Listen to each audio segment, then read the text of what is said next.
March 14th, 2026. Mesa, Arizona. Janet Vasquez opens an email from Tesla. Her Powerwall installed 8 years ago has dissolved to 63% of its original capacity. Replacement, quote, $15,000. Her panels still work fine. The lithium box has been bleeding out quietly 4% every year through a wound she cannot see and cannot bandage. Here is what this is not. Not experimental. The math was closed by a Swiss engineer in 1903, and the first American version was grinding flour under George Washington. Not Chinese imported a Utah company called Taurus Inc. has been shipping residential units out of West Jordan since 2023. Not a subscription, no cloud firmware, no monthly cellular fee, no countdown timer inside the enclosure. The cabinet costs $22,450. The reinforced pad and the bidirectional inverter bring the installed total to $27,493. The 30% federal investment tax credit drops it to $19,245.10. Install time 6.5 working hours. 2-person crew. 1 truck in your driveway. At minute 2014, I open a single article I found by accident inside a trade journal archive. It names the price kinetic storage had already reached before the first American Powerwall ever went on sale. Keep watching. That price is the reason this video exists. Do the math on that replacement quote. Across a 10-year warranty, it equals $1,559.90 every year. By year 5, 18.6% of the capacity you paid for is already gone. Another $240 a year evaporating. Year 10, you pay again. Year 20, again. 30 years of mortgage math lands at $62,396. Where does it go? 28,000 flows through California lithium contracts to suppliers in the Salar de Atacama and the Katanga province. 9,000 goes to your utility, your sun, your roof, financed 3 times over. Why does a device that captures free sunlight cost a homeowner more than a new car across 3 decades? For 8,000 years, civilizations stored energy in things they owned outright. When did American homeowners quietly agree to rent kilowatt hours back from the industries that sold them the sun? That arrangement is younger than you think. The physics that could undo it is older than the pyramids. Saqqara, Egypt, around 2500 BCE. A craftsman cradles a bow drill between his palms. Above the drill bit is a small stone disc, dense, circular, a few pounds in weight. He draws the bow back. He lets it go. The disc carries the spin through the dead pause, and the drill bites into a bead of carnelian no pocket knife could scratch. That stone disc is a flywheel. Philadelphia, 1785. A mechanical engineer named Oliver Evans bolts a 6-foot cast iron flywheel onto a Delaware River water wheel. It absorbs every surge of the current. It exhales rotation smooth, even continuous, into millstones, elevators, conveyor belts. The entire mill runs itself. On December 18, 1790, Evans receives United States Patent Number X000003, the third ever issued by the Republic. The signature on the parchment is George Washington's. Here's what stopped me cold. In 1791, Washington ordered an Evans system installed at his own gristmill on Dogue Creek, Virginia. The wheat grown on Mount Vernon was ground into flour by a spinning iron wheel.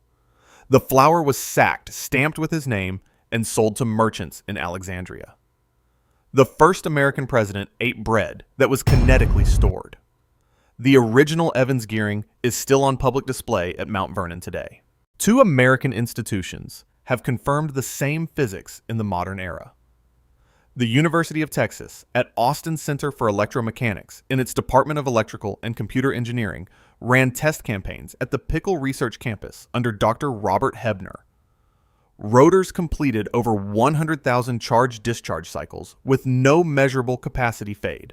NASA's Glenn Research Center in Cleveland, Ohio, built the G2 Flywheel module from 2001 through 2004 under Ray F. Beach as a candidate replacement for the nickel hydrogen batteries aboard the International Space Station. Mission requirement: 15 years of orbital cycling without degradation. Washington's Mill, the ISS battery program, and the cabinet in a Mesa garage run on the same equation. That equation is next. The equation fits on a napkin. E equals 1/2 times I times omega squared. Stored energy equals 1/2 of moment of inertia times angular velocity squared. Two variables. One exponent. Everything a residential flywheel does lives inside that line. Moment of inertia is resistance to a change in spin. Picture a playground merry-go-round. Empty, one child can push it. Now picture 10 kids clinging to the outer rim. The same push barely moves it. The mass matters, and where you put the mass matters more. A steel rotor shaped like a thick wagon wheel stores dramatically more energy than the same steel shaped into a sphere. Angular velocity is spin speed, measured in radians per second. Your ear already knows it. The rising whine of a dentist's drill as it spools up your eardrum is reading angular velocity in real time. The pitch tracks the revolutions almost perfectly from 0 up to 40,000. Square that number in the energy equation. Doubling the spin quadruples the storage. This is why a modern residential rotor turns at 16,000 revolutions per minute instead of the 3,000 used by a 1950s transit bus. The tip of a 30-inch rotor at that speed travels about 850 feet per second, faster than a .45 caliber pistol round. The Halbach array keeps that rotor off the floor. It is a specific stack of permanent magnets worked out by Dr. Klaus Halbach at Lawrence Berkeley National Laboratory in 1980. The stack pushes almost all of its magnetic flux to one face and cancels nearly all of it on the other. Imagine a refrigerator magnet that sticks only to the front of your fridge, not the back multiplied in pull strength by about 400. The rotor floats on those fields. Nothing touches it. No bearing to wear. No contact to scrape. A typical engineer asks at this point what happens if a 2-ton rotor disintegrates at that speed. The enclosure is a sealed steel containment vessel tested to UL 2267 burst standards at the Sandia National Laboratories rotor cell in Albuquerque. Passive steel. No circuit to fail. The rotor spins inside a vacuum. The chamber is pumped down to about 1 Pascal, roughly 100,000th of the air pressure you are breathing right now. No air means no drag. No drag means no heat. No heat means the spin decays slowly instead of dying. The same principle lives inside your kitchen thermos. Coffee stays hot for 8 hours because there is no air between the inner and outer walls to carry the heat away. A flywheel chamber is a thermos for motion. Every industrial numbers lines up. In tested conditions at NASA, Glenn round-trip efficiency measured up to 93.7%. Operating range, minus 40 degrees Fahrenheit, in an International Falls winter garage, up to 160 degrees Fahrenheit, in a Phoenix August. Design life on the rotor, 25 to 30 years. One mid-life service event around year 15 to swap the inverter, approximately $1,850. Here is where it fits and where it does not. This system delivers full results in homes that cycle solar daily against an evening load in climates where lithium already suffers. Off-grid cabins needing 72 hours of autonomy through a cloudy stretch need help self-discharge runs at 2 to 5% per hour, so pair the flywheel with a small 5 kilowatt-hour reserve battery-sized only for that gap. Retrofit condition. A concrete pad rated for 2,500 pounds and 8 feet of service clearance. One chamber vacuum refresh around year 10, about $285 under 2 hours. The physics works. The American test data exists. A Utah company ships the product today. and yet almost no solar installer in the country has ever quoted it to a homeowner. That answer lives nowhere near a laboratory. Follow the money.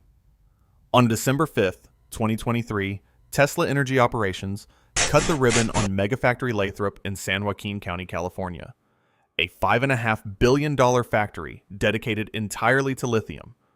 No line in that building assembles anything else.